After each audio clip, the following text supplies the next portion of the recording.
96,7 Radio Global FM Lombok. Kang Global masih dalam bincang global. Tentunya masih bersama Direktur UT Universitas Terbuka Bapak Raden Sudarwo MPD, Kang Global. Jadi tadi sudah dijelaskan mengenai kemudahan-kemudahan dengan berkuliah di Universitas Terbuka, kemudian fakultas-fakultas yang sangat lengkap dengan akreditasi juga rata-rata B, Kang Global ya.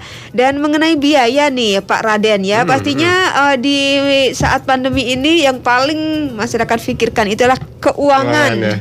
Karena PHK luar biasa banyak, kemudian yang nggak PHK tapi gajinya setengah juga banyak ya. Nah ini kalau untuk mahasiswa di Universitas Terbuka itu kira-kira ada pengaruhnya terkait dengan biaya atau mungkin sama seperti sebelum pandemi? Kalau biaya tetap kita SPP-nya nggak berubah Mbak. Jadi kalau dulu misalnya ilmu hukum paket per semester itu 1.300.000 1.400.000 semester pertama, semester kedua dan semester itu 1,3. Di pandemi pun sekarang juga demikian. Sama ya. Tetapi mereka tetap mendapatkan bahan ajar. Jadi dengan 1,3 dia tetap mendapat bahan ajar. Jadi kita layani tetap sama. Tetap sama. Ya, jadi nggak mempengaruhi bahwa karena pandemi terus kita turun SPP-nya tidak. Tetap. Karena kan kita sudah dihitung biaya operasionalnya untuk cetak buku, untuk pengiriman buku dan lain sebagainya, sampai dengan ujian semua disiapkan. Jadi sudah di-include di sana. Karena sudah murah ya. Iya, karena sudah murah. Kalau di pandemi ini minat masyarakat untuk kuliah di UT itu ada penurunan, penambahan atau bagaimana dibanding dengan sebelum pandemi, Pak? Saya rasa kita tidak ada penurunan yang signifikan ya, karena sampai dengan hari ini kita sudah 50 mahasiswa baru kita karena yang sudah punya nomor induk Mbak, yang sudah punya nomor induk, dia melalui online.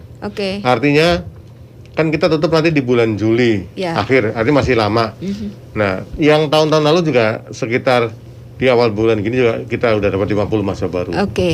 Nah, harapannya tetap walaupun dia pandemi, walaupun dari masalah ekonomi saya rasa masih terjangkau karena cuma 1,4 semester 1. Sudah termasuk bahan ajar dan tidak pergi kemana-mana. Nah, harapan kami anak-anak yang baru tamat SMA yang tidak bisa ke perguruan tinggi tatap muka, ya marilah belajar di UT. Toh juga bedanya kalau di sana bisa berkumpul-kumpul dengan teman yang lain, di UT kumpul dengan dunia maya. Artinya bahwa kalau teman-teman berkumpul di dunia maya justru kenalannya orang jauh-jauh. Ada dari Kalimantan, ada dari Papua, mana lagi kan luas. Nah, itu harapannya kami tetap bisa berharap kepada anak-anak muda yang baru tamat SMA, fresh graduate, ayolah manfaatkan waktunya untuk kuliah di UT. Saya rasa tidak mahal, 1,3, 1,4 itu kan hanya 10.000 per hari uang beli pulsa lah atau uang makan jajan bisa dimakan, itu kan selama 6 bulan akan 1,8. Sementara SPP cuma 1,3 atau 1,4. Masih terjangkau Mbak. Yang susah adalah menurut saya, mudah-mudahan salah persepsi, niat masyarakat yang belum betul-betul ingin kuliah. Atau yang kedua, yang namanya kuliah harus bertemu dengan teman, harus masuk kelas, ketemu dengan dosen. Itu yang masih banyak kita temui begitu. Tapi mudah-mudahan dengan informasi yang sering kita sampaikan di radio, di koran dan di yang lain, mudah-mudahan bisa mendorong mereka lebih paham tentang UT. Apa sih UT dan bagaimana belajar di UT. Sepanjang itu dipahami, insya Allah nggak ada masalah. Karena banyak juga yang pejabat juga di UT banyak. Kayak Pak almarhum Joko Susanto itu kan baru almarhum kemarin, itu juga alumni UT. Bu Nani Yudhoyono almarhumah juga alumni UT. Nah, yang penting bagaimana mereka menyadarkan dirinya untuk kapan sih saya bisa belajar. Nggak harus menunggu nanti. Toh ijazah UT negeri, masuk UT tidak ada tes. Masuk UT yang penting punya ijazah SNK dilegalisasi. Artinya jangan dikatakan bahwa wah di UT masuk susah lulusnya, masuknya gampang lulusnya susah. Ya bukan karena itu. Ada juga seperti itu. Ya ada aja orang ngomong itu. Kenapa? Di UT kan nggak ada seleksi. Kalau di perguruan tinggi kan jelas seleksinya.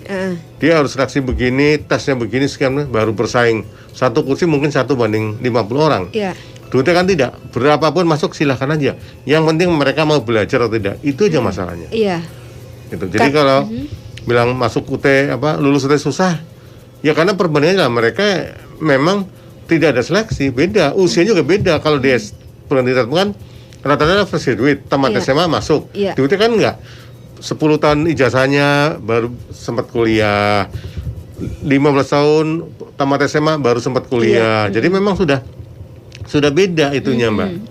Itu jadi masalah. Iya, yang penting semangatnya ya. Semangatnya itu yang harus kita tingkatkan gitu untuk belajar. Ada juga tips untuk mengisi waktu saat di rumah saja itu, misalnya satu itu menekuni hobi yang dulu tidak pernah ditekuni, kedua berkumpul dengan keluarga, yang ketiga itulah menempuh pendidikan secara online. Jadi salah satunya dengan di kuliah di UT. Karena dari rumah saja Kang Nobal, jadi pandemi berakhir langsung lulus ya.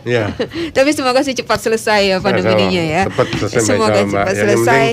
Saat kita saling patuh sama aturan, kita bisa mengikuti aturan pemerintah, insya Allah cepat selesai, Mbak. Iya, semoga ya, amin. Betul. Ya, dan semangat Kang Nobal ya untuk tetap menempuh dunia pendidikan, melanjutkan pendidikannya dengan berkuliah di universitas terbuka. Jadi tidak ada hambatan atau halangan yang berarti ya, karena di sini bisa juga dari rumah saja dengan biaya yang terjangkau ya.